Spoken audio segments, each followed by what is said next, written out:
You are listening to Bedtime Dreamy Tales. Share and subscribe to our channel. Story title, The Hazel-Nut Child.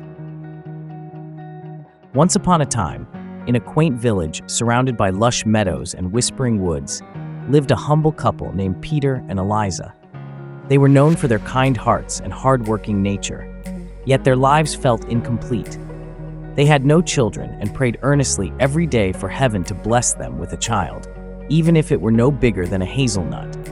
Their prayers were fervent and sincere, echoing through the heavens. One bright morning, as the first light of dawn touched their small cottage, Eliza found a tiny child in the cradle, no bigger than a hazelnut. With eyes sparkling like stars and a smile that could warm the coldest heart, the child was a marvel. Despite its size, the Hazel-Nut Child, as they lovingly called him, was full of life and wisdom. Peter and Eliza devoted themselves to caring for their extraordinary son, and the village soon buzzed with tales of the clever and wise Hazel-Nut Child. As the years passed, the Hazel-Nut Child, though small, proved to be incredibly sharp and sensible. He would sit in his eggshell bed, pondering the world around him, his tiny mind filled with grand ideas and dreams. His neighbors often visited to hear the wise words and see the ingenious actions of the little marvel. When the Hazel-Nut Child turned 15, his mother Eliza asked, "You are now 15 years old and still no bigger than a hazelnut. What do you intend to do with your life?" Without hesitation, the Hazel-Nut Child replied, "I will be a messenger." Eliza burst into laughter. "You, a messenger?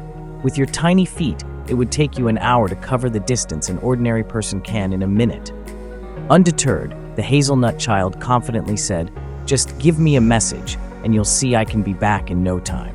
Curious and amused, Eliza decided to test her son's resolve. "Very well, go to your Aunt Lily in the neighboring village and fetch me a comb." The Hazel-Nut Child jumped out of his eggshell bed and scurried out into the street. He found a man on horseback, ready to leave for the neighboring village. The little child climbed up the horse's leg, settled under the saddle, and began pricking the horse with a pin. The horse reared and galloped off at full speed, much to the rider's dismay. Upon reaching the village, the Hazel-Nut Child stopped pricking the horse, allowing it to slow down. He quickly slipped off the horse, ran to his aunt's house, and asked for a comb. His aunt, astonished by his sudden appearance, handed him the comb. The Hazel-Nut Child then found another rider heading back to his village and repeated his trick, returning home in record time. Eliza was amazed when her tiny son handed her the comb. "How did you get back so quickly?" she asked. "Ah, mother," replied the Hazel-Nut Child, "I told you, being a messenger is the perfect profession for me." One sunny afternoon, Peter decided to take his horse to the fields to graze and brought along the Hazel-Nut Child. At midday, Peter turned to his small son and said, "Stay here and look after the horse. I must go home to give your mother a message, but I will return soon." The Hazel-Nut Child agreed and hid among the tall grass, keeping a watchful eye on the horse. While Peter was away, a cunning robber passed by and saw the horse grazing unattended. Unable to see the tiny guardian, he quickly mounted the horse and rode away. The Hazel-Nut Child, ever resourceful, climbed up the horse's tail and began biting it on the back. The horse, in great distress, ignored the robber's commands and galloped straight home. Peter was astonished to see a stranger riding his horse, but quickly understood when the Hazel-Nut Child climbed down and recounted the incident.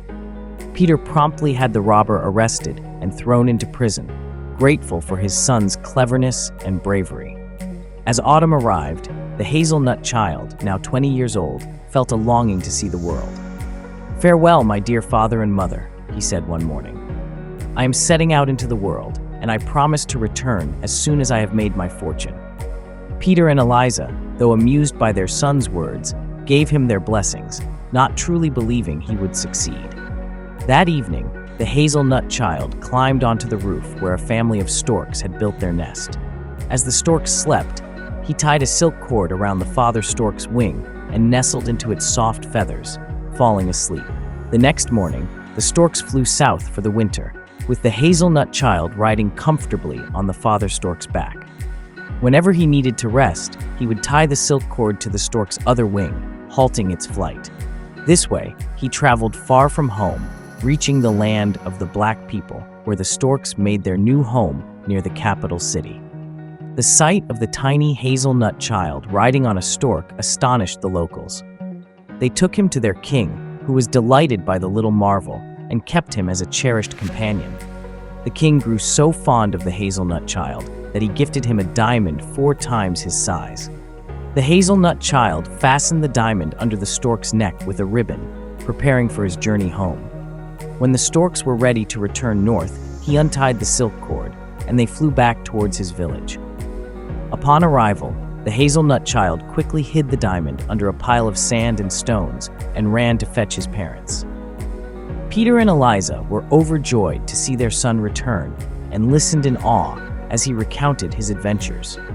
Together, they retrieved the enormous diamond, which brought them great wealth. With their newfound prosperity, they built a larger home and shared their fortune with the villagers, who had always been kind to them. The Hazel-Nut Child, now a hero in his village, continued to amaze everyone with his wisdom and cleverness. He remained close to his parents, ensuring their happiness and comfort. The family lived in harmony, their lives enriched by the extraordinary journey of their tiny son. Years passed, and the tale of the Hazel-Nut Child spread far and wide, becoming a legend told to children across the land. The clever and adventurous Hazel-Nut Child, who had once been no bigger than a nut, had shown that no matter one's size, great things can be achieved with determination and ingenuity. And so, Peter, Eliza, and the Hazel-Nut Child lived happily ever after, their hearts full of love and their lives full of joy. If you like this story, please give this video a like. For more stories, go to bedtimedreamytales.com. See you in the next story.